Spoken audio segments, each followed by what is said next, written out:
West Coast Cookbook and Speakeasy with Chef Justice Putnam. Netrootsradio.com.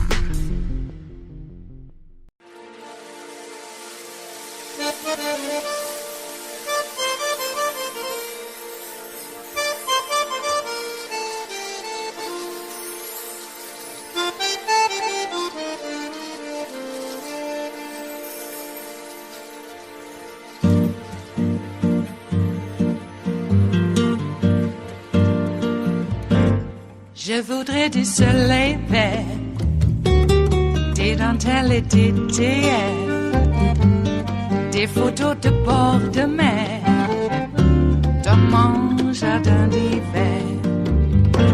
Je voudrais de la lumière, comme en Nouvelle-Angleterre. Je veux changer d'atmosphère, dans mon jardin d'hiver. Ma fleur sous la pluie de novembre, tes mains qui courent, je n'en peux plus de t'attendre. Les années passent, il est long, là je tombe. Nul ne peut nous entendre. Je voudrais du Fred Astaire, revoir un latte. There is, up in the sky, information pollution. And the polluters are trying to deflect blame. Dishonest cries of censorship are filling Fox's airwaves with charges that these guys, right here, are being suppressed. The word censorship's been invoked almost 400 times on Fox this month alone, and more than 300 times on Newsmax. You know, post-insurrection, a book publisher decided that it does not want to be in business with Senator Josh Hawley. So he's been on a national TV tour claiming he's muzzled. And Tucker Carlson is telling viewers that this network, CNN, is trying to force Fox News off the air, which is patently false. It's as predictable as the sunrise. Democrats win elections, and then Republicans say they are being silenced. But while some cry cancel culture, let me suggest a different way to think about this. A harm reduction model. Most people want clean air and blue skies, and accurate news and rational views. And then in that healthy environment that looks beautiful, then we can have great fights about taxes and regulation and healthcare and all the rest. The vast majority of people can agree that disinformation about, let's say, the pandemic is unhealthy. It's harmful. So how can that harm be reduced? Well, big tech platforms say they are removing lies about vaccines and stamping out Stop the Steal BS and QAnon cult content. Now, do these private companies have too much power? Sure, and many people would say yes, of course they do. But reducing a liar's reach is not the same as censoring freedom of speech. Freedom of speech is different than freedom of reach. And algorithmic reach is part of the problem. Now, Facebook CEO Mark Zuckerberg seems to agree. Here's the headline from Politico. He's pledging to depoliticize Facebook. Zuckerberg says one of the top pieces of feedback that we're hearing from our community is that people don't want politics and fighting to take over their experience on our services. Well, he's several years too late, but that is a real issue. And he wants to now try to clean up Facebook. But this is bigger than Facebook. This harm happens all over the place. In the words of a recently fired Fox News editor, news consumers are both overfed and malnourished at the same time, gorging on empty informational calories, indulging their sugar fixes of self-affirming half-truths and even outright lies. It's impossible to make all those lies go away, but they can be reduced. All right? Harm reduction. But instead we get this over on Newsmax. Look at this. Biden's plan to destroy America. It looks like some crazy comic book movie or something, or some action hero movie. That's what we get on Newsmax. Here's what we get on Fox. Tucker Carlson declaring that unity for Dems means locking up their opponents and, quote, you can now be arrested for saying the wrong thing. What? And the government is at war with its own people. What? This apocalyptic stuff is day in, day out on these channels. It is part of a radicalization pipeline that pits neighbors against neighbor and lets fear overpower courage. And it poisons American politics. To borrow the pollution metaphor again, the people who live closest to the factory, who ingest most of the pollution, they get the sickest. But everyone is affected by this toxic information world.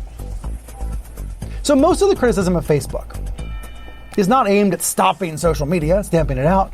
It's about making the platform actually more social, helping friendships, not ruining them. And most of the criticism of Fox News is not aimed at shutting it down, which will never happen anyway. It's about making Fox better, putting the news back in Fox News. They keep going the other way. If Fox is going to keep transitioning into the 24/7 Tucker channel, then maybe it belongs next to Sci-Fi on your channel lineup, not MSNBC. These need to be nuanced conversations, not edicts, not orders.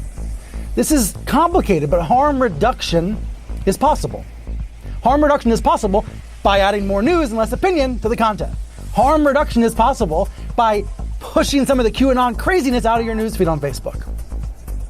This is not ultimately about freedom of speech. It's about freedom of reach. And with me now is someone who's thought a lot about this, Nick Kristof. He's the author and New York Times columnist who recently penned a letter to my conservative friends. Had some really important messages in this column. Nick, so thanks for coming on and talking about it. I'm delighted. You've been saying a lot lately about Fox, and I'm interested in hearing it. What overall is the message that you believe right-wing, Trump voters are hearing from their media outlets of choice, and how are those messages deceiving them? Well, Brian, I'm speaking to you right now from the family farm I grew up on in rural Oregon. And, I have a lot of pro-Trump friends here who are glued to Fox. And it's been really sad to see them absorb a message that the coronavirus is nothing serious, that masks don't work, that Trump won re-election, and that the big danger is from Antifa rather than the right. And, I believe in diversity of opinion as much as anybody. I believe we need a marketplace of ideas, but we all know that there are red lines. We wouldn't let a KKK grand wizard preach racism, divisiveness on a cable channel. And it seems to me that Fox and OAN and Newsmax have genuinely cost lives with the way they've reported, quote unquote, the pandemic. And, I think that red line needs to be drawn in a way that will minimize the kind of damage that I see here and that we've seen nationwide. It's not about censorship today. On the pandemic, we're at the last day of January. This is the deadliest month of the pandemic in America thus far. There are some signs that we're trending in the right direction, starting to come down from those awful high levels of hospitalizations. But this month, this has been the worst month yet in the pandemic. And yet that story is not frequently told from these pro-Trump right-wing sources. And they are still very much pro-Trump. I know Trump is the former president, but these outlets are still more Trumpy than they are Republican. And I think that's an important distinction. You wrote in your column that you feel like a lot of folks are being deceived by these outlets, that they're being conned. So you're saying the profit model is part of the problem, right? Yeah, exactly. I mean, look, I had friends here who reached out to me because they were concerned after watching Fox that they were going to be locked up in re-education camps for supporting Trump. And, at one level, that was ridiculous, but it also pained me. And, this is the kind of thing that led Ashley Babbitt to go and invade the Capitol and get shot. And it's what leads Fox viewers to disdain masks, to avoid vaccination. I think we recognize that if a major network were encouraging people to drink arsenic to improve their complexion, then advertisers would desert that network and cable companies wouldn't carry that network.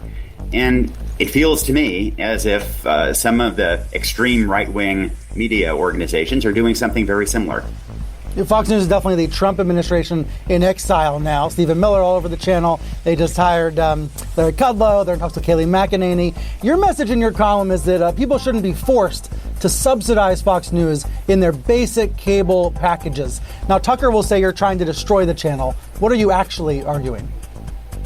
I'm trying to save a right-wing opposition, which we need to keep us honest. And, I'm progressive. I think it's really important that there are sensible right-wing critics who hold my feet to the fire, who will disagree with me. But that doesn't mean that we need extremists who are preaching things that end up killing people.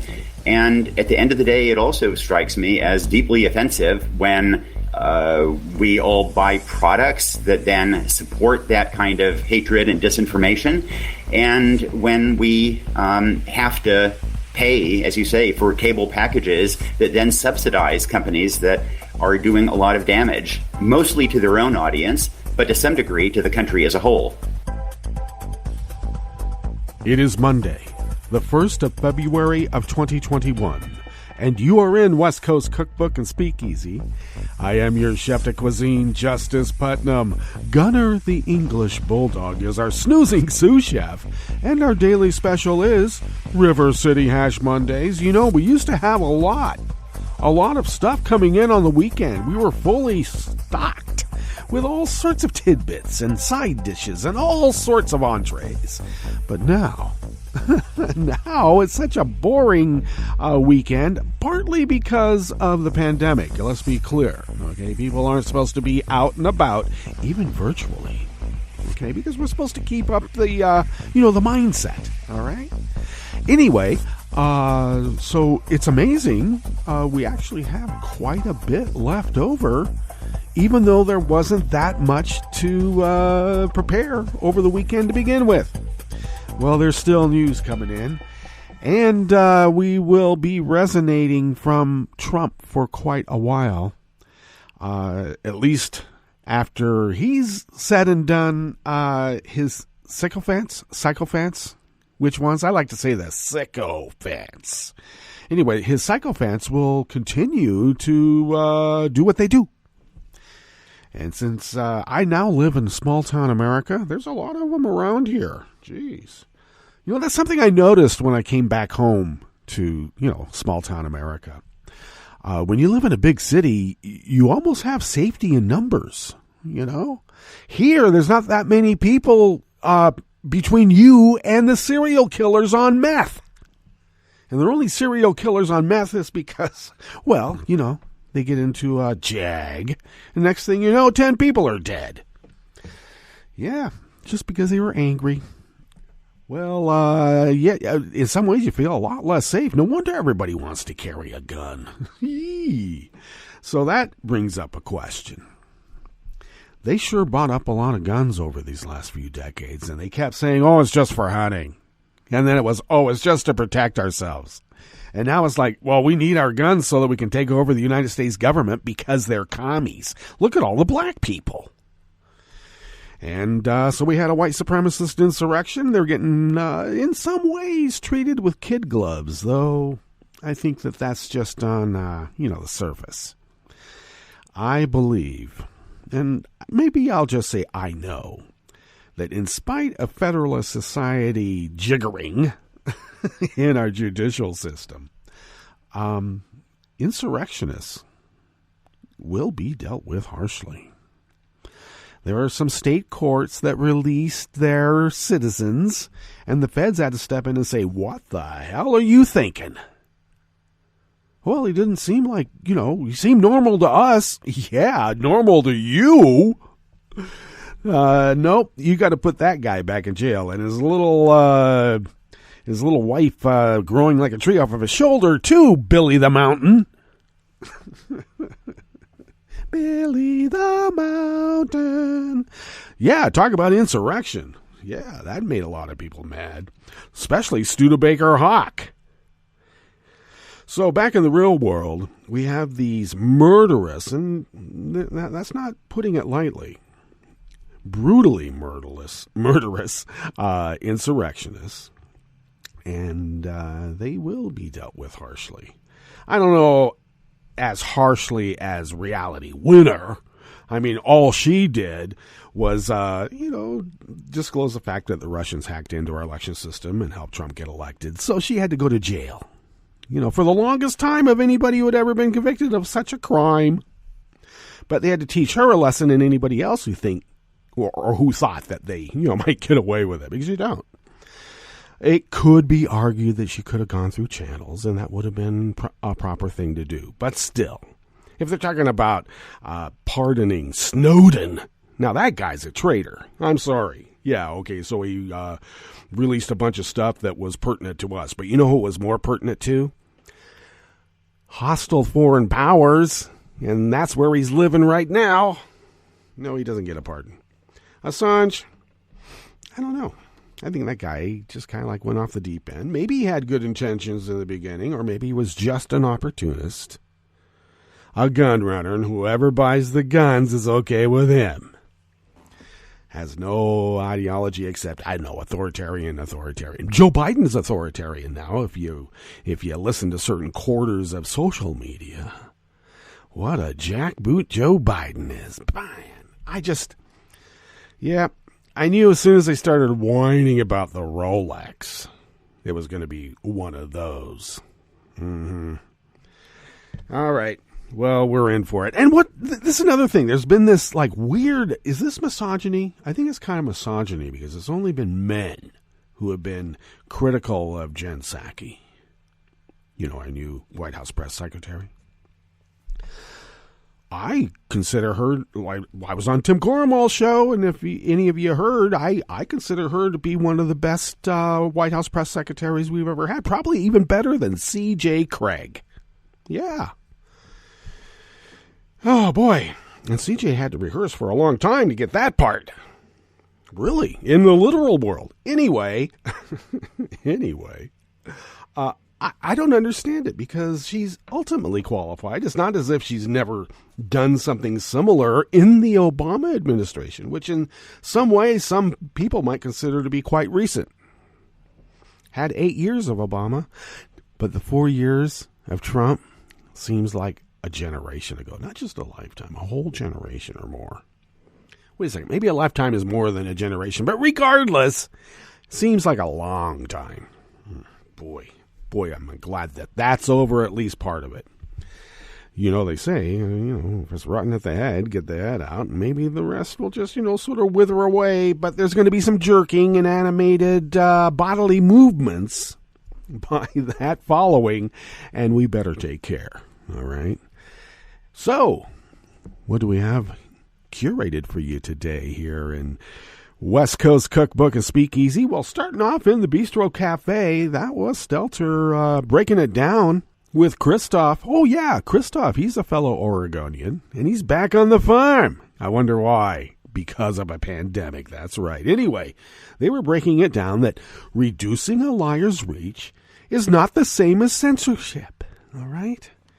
These whining snowflake repugs, God, they whine so much. Anyway, it's good that their reach is being diminished. I was just speaking with my elderly mom over the weekend about how lovely it was not to have Trump on social media. It was just so disruptive every day, all day. And now that he's not getting right into people's brains, or I think maybe a more apt description is that was like a needle right into people's veins. Now that they're not getting that fix, a lot of them are waking up, going, what the hell did I just do? Well, good. It would have been nice if they had a little bit of, the ability to stand outside themselves and judge what they were doing at the time, but at least they're doing it now. Good. On the rest of the menu, GOP lawmakers and state houses across the country seek tougher voting rules after the record turnout in the general election. That's how Republicans work. Oh, you practice democracy and you beat us? That's not fair. We're going to have to get rid of democracy then. A federal judge blocked a last-minute Trump rule limiting the use of science at the EPA, and not a minute too soon, apparently. And city health department data shows gross racial disparities in New York City vaccination rates. Surprisingly, black and brown people are down in the teens or so. And white people, they get 60-some%. How'd that work out? After the break, we move to the chef's table, where Doctors Without Borders has suspended work in El Salvador after armed attacks on its medical teams. And the German military is sending medical staff and equipment to Portugal after a surge of coronavirus infections there. All that and more on West Coast Cookbook and Speakeasy. Bon appetit.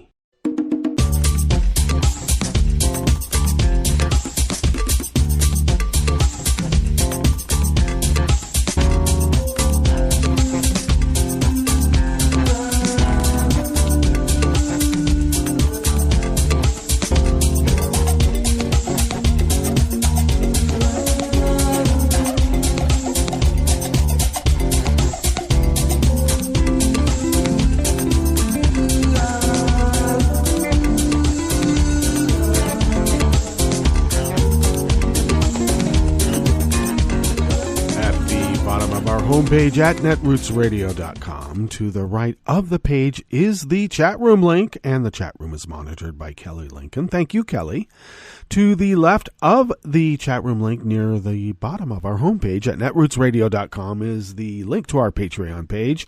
If you could become a recurring Patreon of Netroots Radio and possibly send us the equivalent of what you might spend on an espresso-type coffee drink, when one could do that with impunity, if you could send those funds our way when you are able, we are able to stretch those dollars really beyond compare. We're able then to pay our bills, and that allows us to fly under the radar, surprisingly, and continue with our civic duty as the founders originally intended, and we thank you for your generosity. If you would like to follow Netroots Radio on Twitter, it is so simple. You just go to @NetrootsRadio. Tom takes care of that. Thanks, Tom. I take care of me, and of course, I am at Justice Putnam on Twitter, and I post the show notes and links diary on Daily Co's about 10 minutes before showtime, and then put that out there on social media, and Twitter being part of social media, the show notes and links diaries are linked there. So go to the show notes and links diary, because that's where the show notes and links are. Follow the show on Twitter at Cookbook West. And pick up podcasts by way of Spreaker, Stitcher, TuneIn, iHeart, YouTube, iTunes, and wherever podcasts can be found. Okay, hey, did you hear Jared got nominated for a Nobel by Alan Dershowitz? And Alan Dershowitz is a man of character, so I guess he can nominate. Well, I didn't say what kind of character he is, but apparently he's a man of character and is allowed to nominate. Maybe anybody can nominate anybody.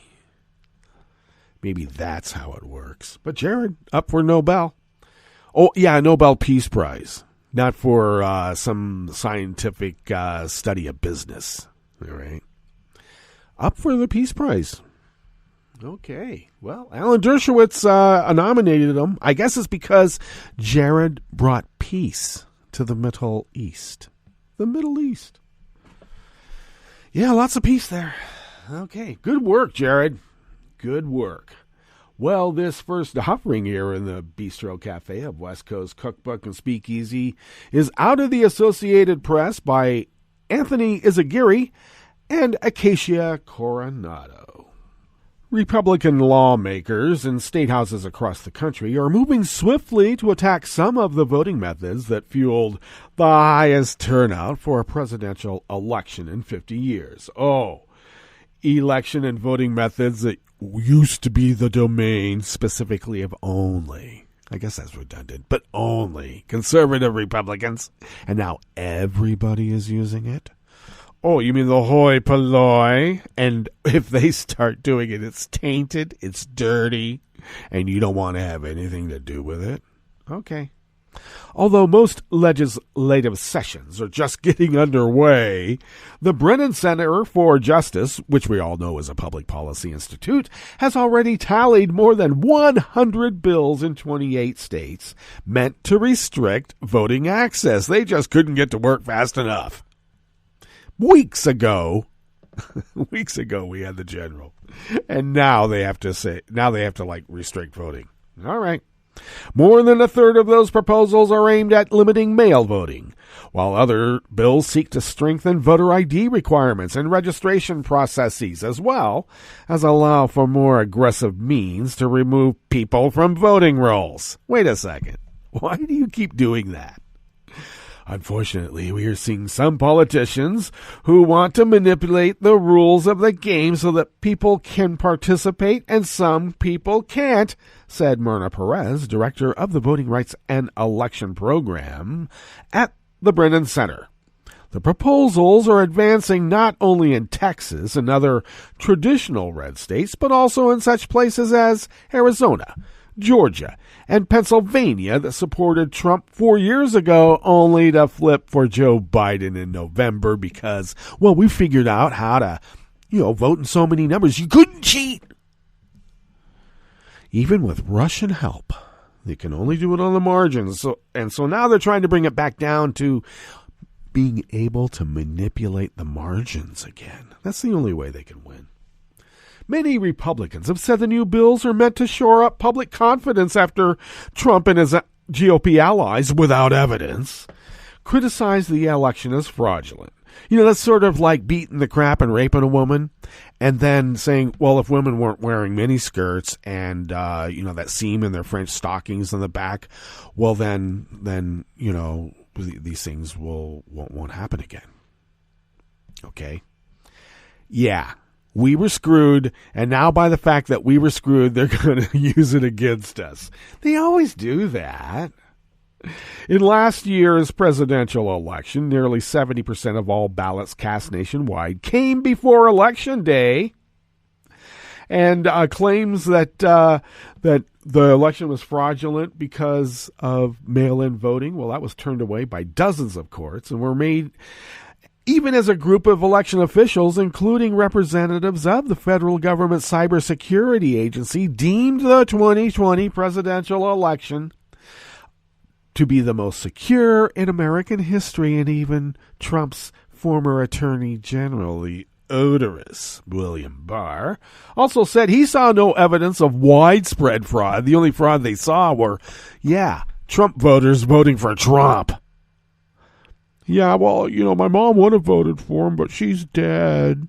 And then I had like a bunch of like people, relatives who died back in the 50s. They would have voted for Trump too, so I voted for them. That's the only fraud they saw. And now they have to restore confidence in our look, we had confidence. That's why 80 some odd million voted for our guy. And our guy is Joe Biden. Some GOP lawmakers are seeking new criminal offenses to deter voter fraud, even though actual fraud is exceedingly rare. Oh, you mean you're going to throw Trump voters in jail for voting for Trump illegally? I doubt that. Other bills would prohibit independent groups from distributing application forms for mail-in ballots and clarify who can request a ballot. In September, Texas sued Harris County, home to Democratic-leaning Houston, to stop officials from sending mail ballot applications to more than 2 million registered voters there. Since everyone knows that registering to vote is a gateway to fraud.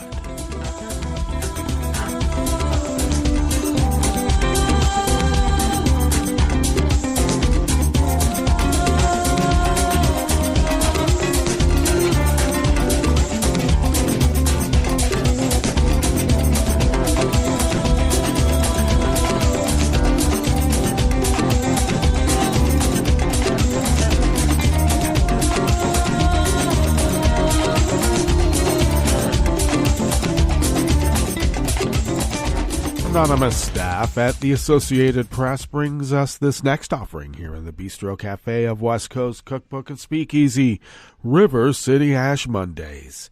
A federal judge has blocked a last-minute rule issued by the Trump administration to limit what evidence the Environmental Protection Agency may consider as it regulates pollutants to protect public health.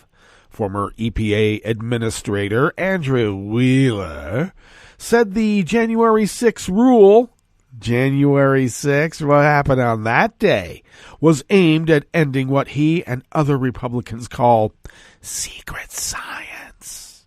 Some industry and conservative groups had long pushed for the change, saying public health studies that hold confidential and potentially identifying data about test subjects should be made public so the underlying data can be scrutinized before the EPA issues rules aimed at protecting public health.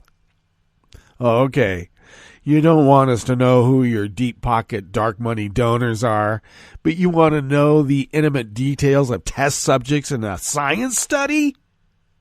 Wheeler said, the rule, an attempt to boost transparency about government decision-making, but critics said was hastily imposed and would threaten patient confidentiality and the privacy of individuals and public health studies that underlie federal regulations. U.S. District Judge Brian Morris in Montana ruled late Wednesday last that the EPA had unlawfully rushed the regulation, saying its decision to make it final just 2 weeks before Donald Trump left office was arbitrary and capricious. Judge Morris delayed the rule until at least February 5th, giving the new Biden administration time to assess whether to go forward with it or make changes. An EPA spokesman said on Friday the agency is, quote, committed to making science evidence-based decisions and developing policies and programs that are guided by the best science. EPA will follow the science and law in accordance with the Biden-Harris administration's executive orders and other directives in reviewing all the agency's actions issued under the previous administration, including the so-called Strengthening Transparency and Pivotal Science Rule.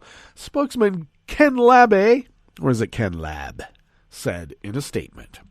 Wheeler defended the rule because he's a crook, in this reporter's opinion, which was finalized in early January after years of debate.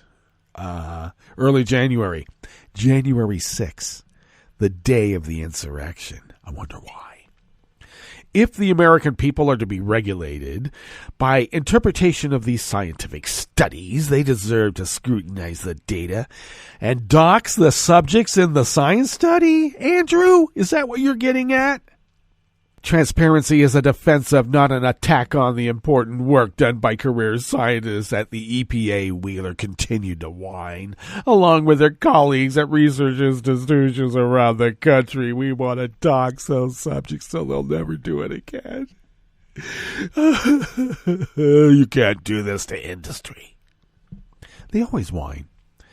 But the change was so broadly written that it could not only limit future public health protections, but also force the agency to revoke decades of clean air protections, said Chris Zarba, former head of the EPA Science Advisory Board. Oh, it was so broadly written that it would overturn all the clean air programs all the way back before Nixon? That's a feature, not a bug.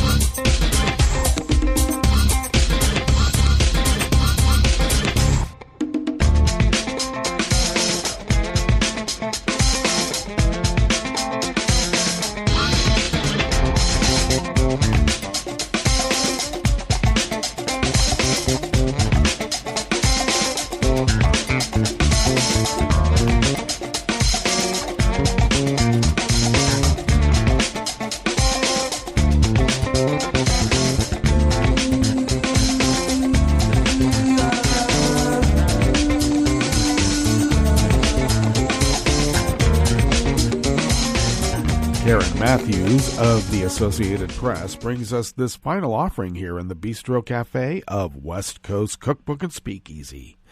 Black and Latino New York residents are receiving COVID-19 vaccines at far lower rates than white or Asian New Yorkers. Mayor Bill de Blasio acknowledged yesterday, Sunday, as he vowed to continue expanding access to the shots in communities that have been ravaged by the virus. Shots, not jabs. The data released by the city's health department shows that 48% of the New York City residents who have gotten at least one vaccine dose are white, a figure that far exceeds the roughly one-third of the city's population that is non-Hispanic white. Some might consider that to be systemic, and others might deny that. The vaccine numbers are incomplete because about 40% of the people who have been vaccinated in the city have not provided demographic information. Still, the figures mirror vaccination data from other cities and states, with black people in all locations, everywhere around America, by the way, getting inoculated at levels far below their share of the population.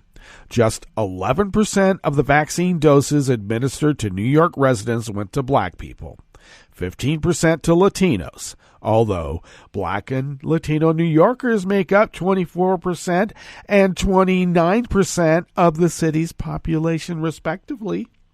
The percentage of vaccine doses that went to Asians at 15% is about the same as their proportion of the city's population, which is 14%.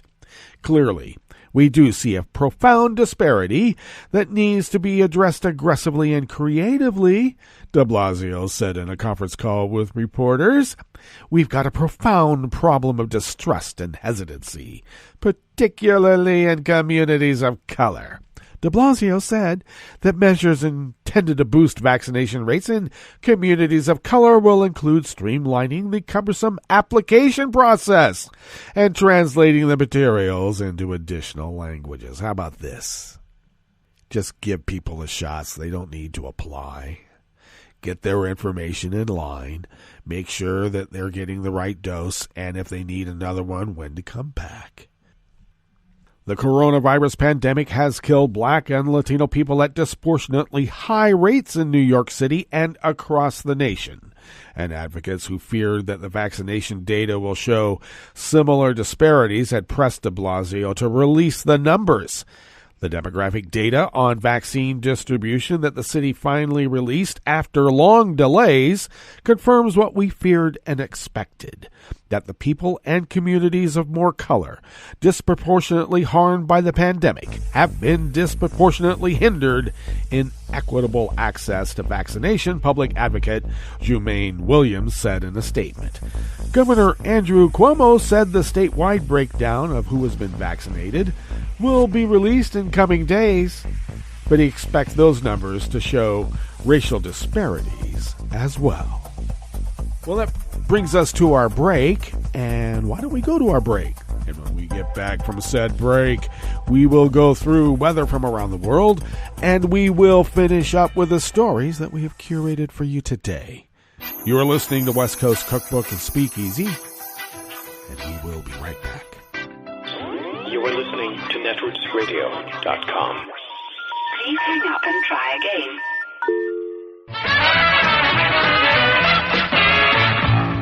From a point at sea to the circles of your mind, a new force is at work for planetary transformation. New radio for a new Earth.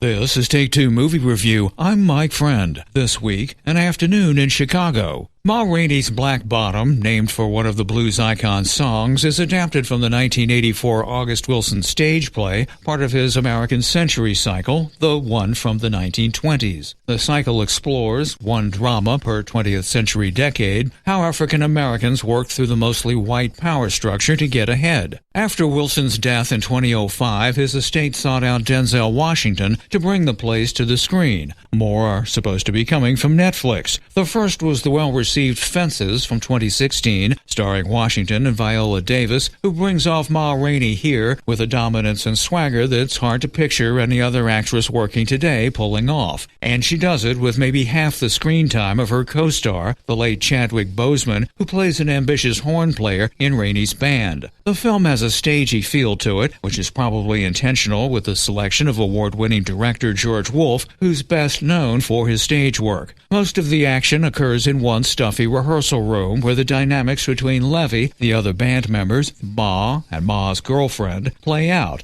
And dynamics there are. A supporting cast, including the white management and studio personnel, deal with opportunity, celebrity, and the blinding frustration of 1920 Chicago, which, for African Americans, may have lacked burning crosses, but included plenty of other subtle and not-so-subtle racism. Way past a biopic, what we see in Ma Rainey's Black Bottom are seminal moments of a newly assertive black culture, with the characters looking inward painfully to find themselves in the context of a broader mission, one which we all know is yet to be fully achieved. This has been Take Two Movie Review. I'm Mike Friend. Catch up with us at take2moviereview.com and feed us back on our channel on YouTube.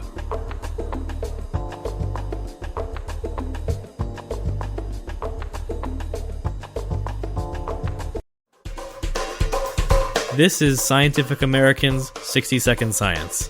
I'm Jason Goldman. The cheetah is the rarest big cat in Africa.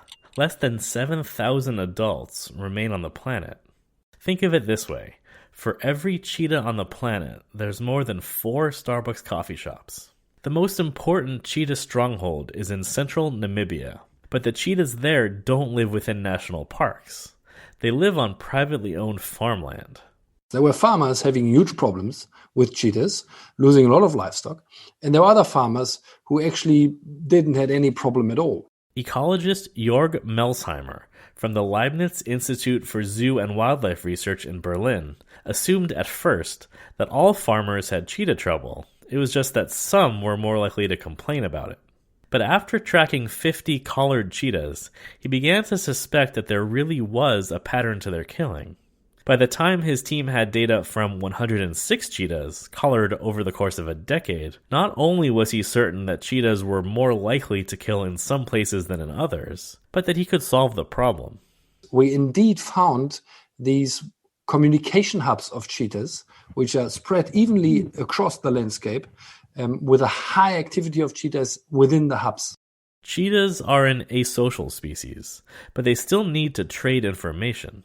They don't meet physically, typically not, but they leave marks at prominent landmarks where they either use urine or feces to communicate with each other. Think of it as a coffee shop for cats, where animals trade gossip. Even though these communication hubs only comprise around 10% of the landscape, cheetahs spend most, sometimes all, of their time within them. This is basically a long-term tradition, which is passed on from cheetah generation to cheetah generation. Some of these communication hubs are basically known, or let's say the marking location, the marking trees were known by farmers for 60, 70 years. Like the grandfather of the current farmer already knew the marking trees in this area. What the farmers never realized is that only some farms overlap with the cheetah's communication hubs. Melsheimer thought that if those farmers relocated their most vulnerable herds, it could be a huge help. He remembers the first farmer he tried to convince. And I told him, look, Wilfried, I have the idea that they are actually there because of these marking trees, and you happen to have your small calves exactly in the same area. Let's try to move your herds out of this area and keep them somewhere else, and then let's measure the losses. And he was laughing at me. He said, yeah, nice idea, but I'm not sure whether this is going to work. They will probably follow the calves. So we tried this, and actually it worked. And he earned much more money because he lost less calves. After that, 35 more farmers agreed to try it out. In all, the number of calves lost to cheetah predation fell by a whopping 86%. Of course, some cattle outside of communication hubs were still lost to cheetahs, but it was at a low enough level that most farmers seemed to tolerate it. What this means is that cheetahs aren't actively following the cattle. They simply take advantage of whatever food is available nearby. If it's not cattle, then they go after wild ungulates like springbok or oryx or kudu. There are no so-called problem cheetahs who intentionally seek out cattle. Instead, there are problem areas. That's a much easier problem to solve, and it's one that doesn't result in farmers killing cheetahs. Melsheimer is now hard at work collecting tracking data from cheetahs in other parts of Africa to see whether his findings hold up in other ecosystems. So often it seems as if the goals of wildlife conservation are incompatible with the goals of commerce. But this story reveals that, in fact, biodiversity and agriculture can coexist. Our case is really one of these nice examples where it can go hand in hand. Thanks for listening. For Scientific American's 60 Second Science, I'm Jason Goldman. This is a message from CDC. After hurricanes, tornadoes, and floods, standing water and excess moisture help mold grow in your home, garage, and other structures. When you return to a home that has been flooded, know that you're likely to have mold. Mold puts your family's health at risk. If you have mold growing in your home, you should clean it up and fix other water problems, such as leaks in roofs, walls, or plumbing. Keep your children and pets out of affected areas until you've cleaned. Control moisture in your home to prevent mold growth. To remove mold growth from hard surfaces, use commercial products, soap and water, or a bleach solution of no more than 1 cup of household laundry bleach in 1 gallon of water. Follow the manufacturer's instructions. Never mix bleach with ammonia or other household cleaners. It will produce dangerous, toxic fumes. Open windows and doors to provide fresh air. For more information, visit cdc.gov or call 1-800-CDC-INFO. Hi, I'm Tom Hartman, and since you're listening to netrootsradio.com, show your progressive side and go to the donate button on the bottom of the homepage. It's progressives like you who power Netroots Radio and keep the progressive message beaming everywhere 24 hours a day. Just go to our donate button at the bottom of netrootsradio.com. Thank you for keeping progressive radio at full power.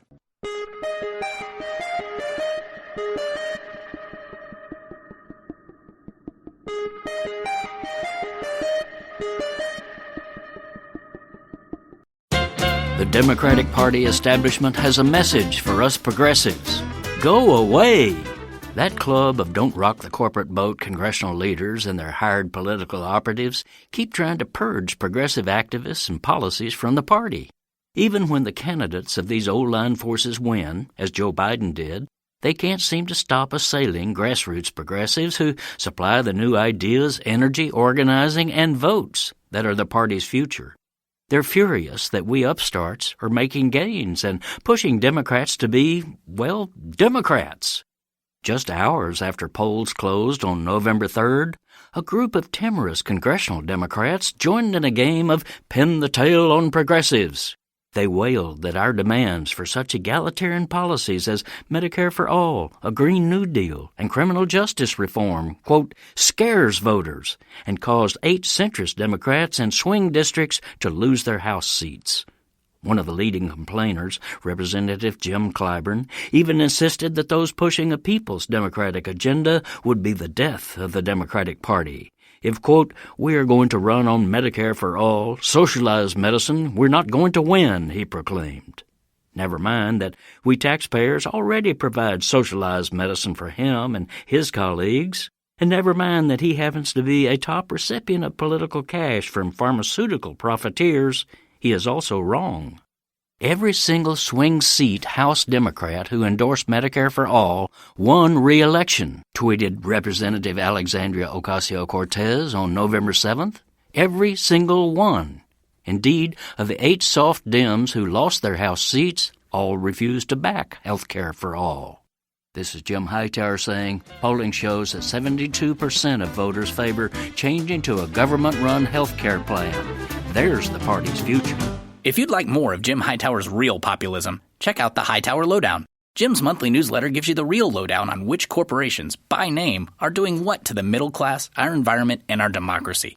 Each month, the Hightower Lowdown brings you facts you didn't know, along with actions you can take to fight back. It also comes with a sense of humor. Hightower believes we can fight the gods and still have fun. Plus, get this, it's cheap. Only $15 brings you 12 issues a year. For real populism, go to hightowerlowdown.org.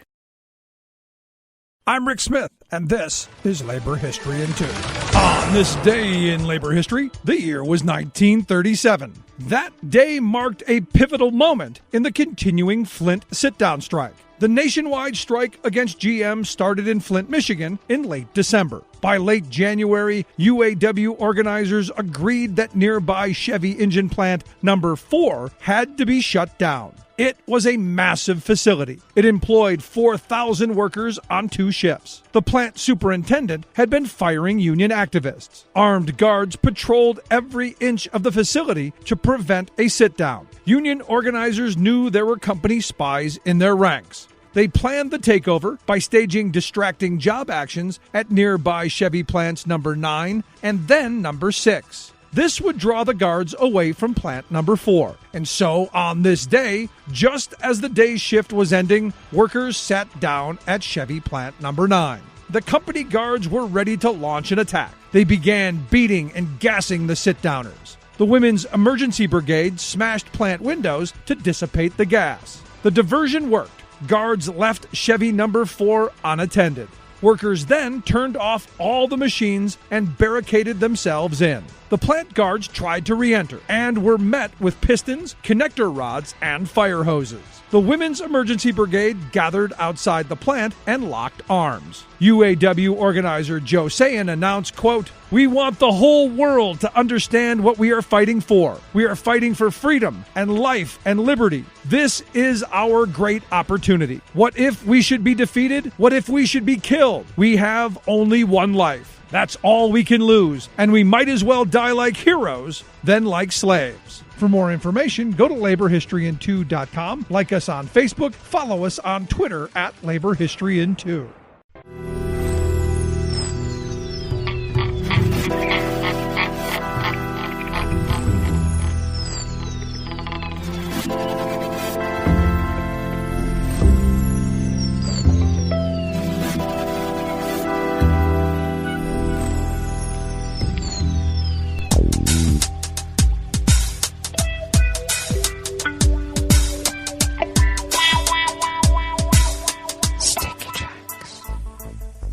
Thank you for accompanying us here to the Chef's Table at West Coast Cookbook and Speakeasy River City Hash Mondays.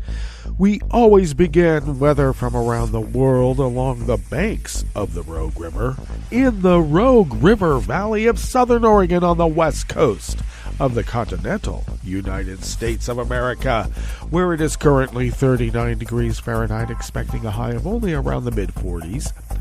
Currently, we have plenty of fog and a little bit of rain, and we're expecting a lot more rain as the day goes on.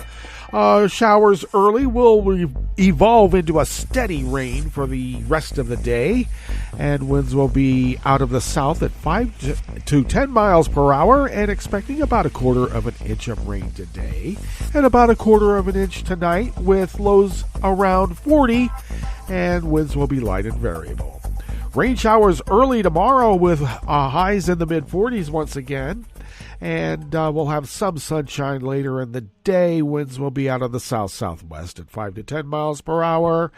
And it looks like we might get maybe a little bit of rain and snow showers Wednesday, Thursday. We'll see how that works out.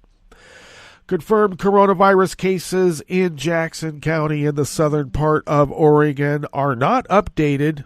And these are the same numbers that we had at the end of Friday. And we have not had the weekend update yet. But currently we are now recorded at 7,416 infections confirmed.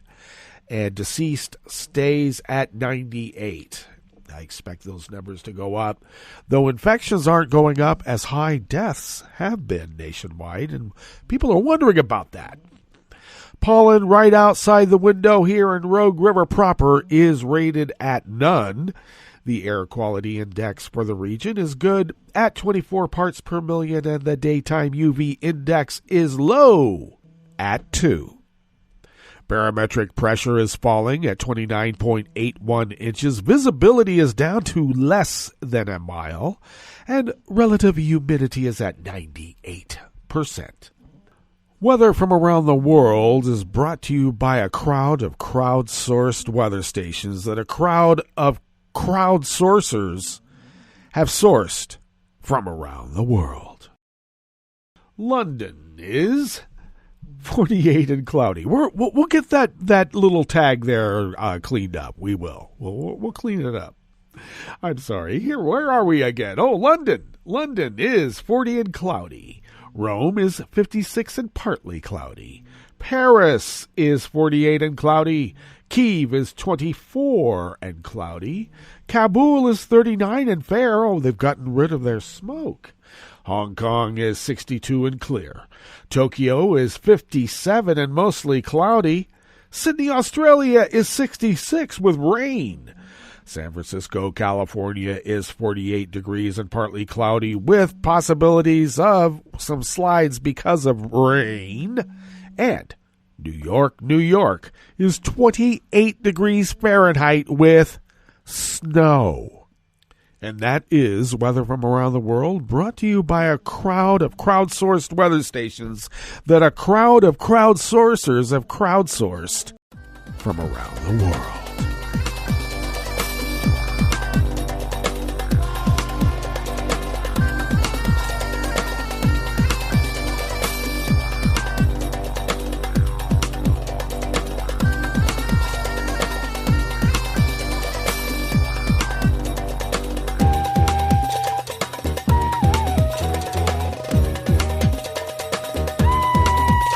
Anonymous staff at Reuters brings us this first amuse-bouche here at the chef's table at West Coast Cookbook and Speakeasy. Médecins Sans Frontières has temporarily suspended its operations in El Salvador after one of its teams came under attack from an armed gang, the medical NGO said yesterday, Sunday. All of our medical activities are suspended for the time being, but not canceled, until we can investigate this and it's clear we can carry out our intervention safely, Doctors Without Borders said.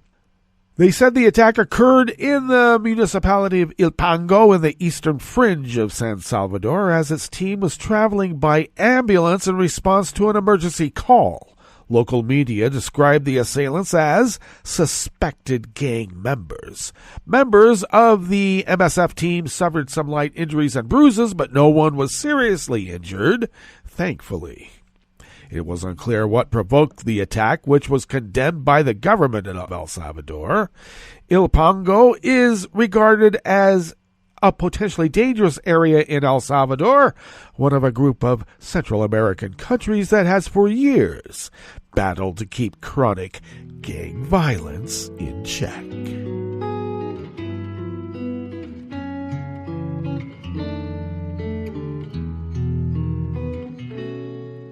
Je te donne, c'est mon amour pour la vie entière.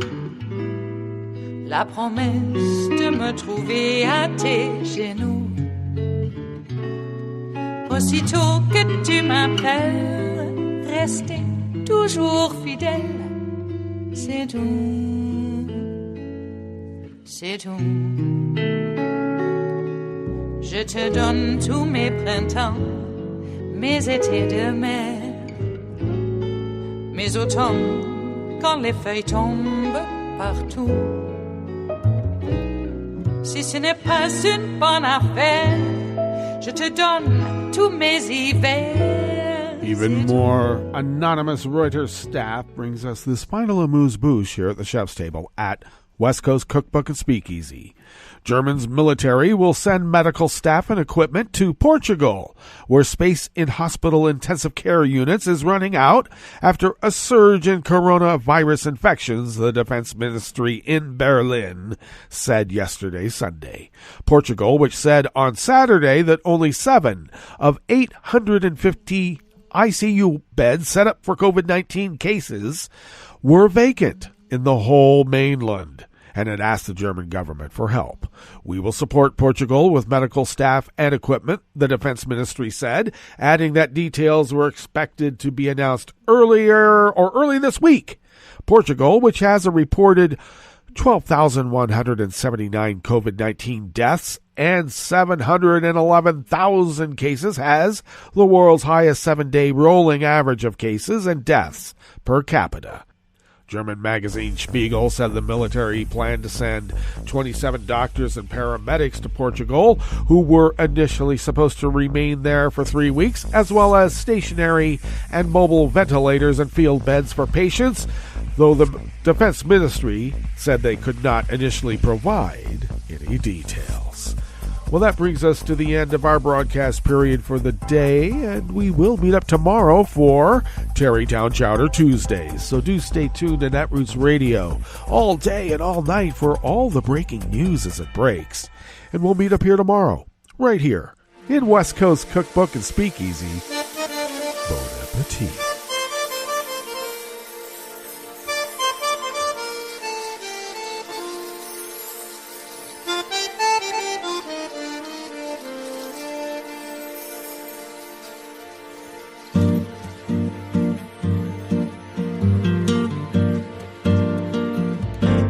Je voudrais du soleil vert, des dentelles et des théâtres, des photos de bord de mer, dans mon jardin d'hiver. Je voudrais de la lumière, comme en Nouvelle-Angleterre. Je veux changer d'atmosphère, dans mon jardin d'hiver. Robe à fleurs sous la pluie de novembre, tes mains qui courent, je n'en peux plus de t'attendre. Les années passent, qu'il est loin, l'âge tombe. Nul ne peut nous entendre. Je voudrais du Fred Astaire, revoir un latte Goël. Je voudrais toujours te plaire dans mon jardin d'hiver.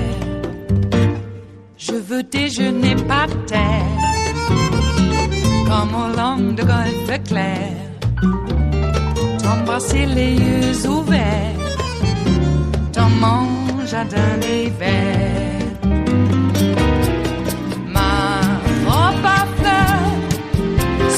Pluie de novembre, tes mains qui courent, je n'en peux plus de t'attendre. Les années passent, il est loin, l'âge tendre. Nul ne peut nous entendre. Ba-da-da-dum-di-da-dum. Ba-da-da-dum-di-da-dum. Ba-da-da-dum-di-da-dum. Dans mon jardin d'hiver. Ba-da-da-dum-di-da-dum. Ba-da-da-dum-di-da-dum. Ba-da-da-dum-di-da-dum. Dans mon jardin d'hiver. Dans mon jardin d'hiver. Dans mon jardin d'hiver.